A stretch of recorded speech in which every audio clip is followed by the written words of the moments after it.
waxaan halkan isugu nimid maanta waa 26 January 2022 waa maalin ay ku beegan tahay adduunyada oo idin looga dabaaldego maalinta International Customs Day ama maalinta furudooyinka caalamka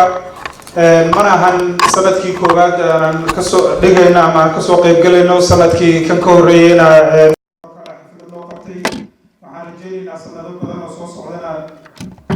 si lamida insha Allah inaan sida ugu dabaaldegnayo si kasii qurux badan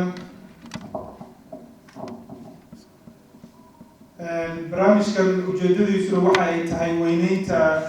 iyo isku xirnaanta adduunyada oo idin la rabo in loo muujiyo sida shaqaalaha kastabka adduunyadu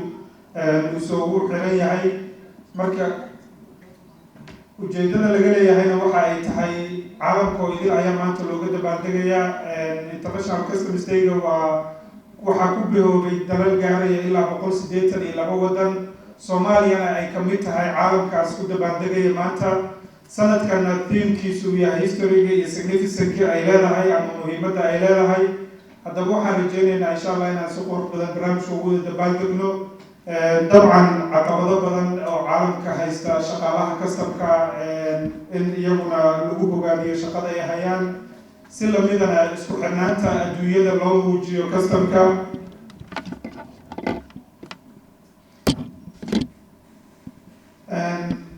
anaga garoonka aadan cadda ahaan kastamka waxa ay mar walba u taagan yihiin ilaalinta badqabka ganacsatada Soomaaliyeed iyo ilaalinta dakhliga dowladda Soomaaliyeed si lamida qaybaha kala duwan ee canshuuraha dalka oo idil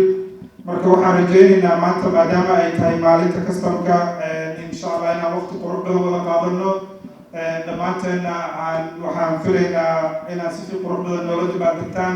ganacsatada Soomaaliyeed waxa ay ku mahadsan yihiin canshuur bixiyaasha maadaama ay yihiin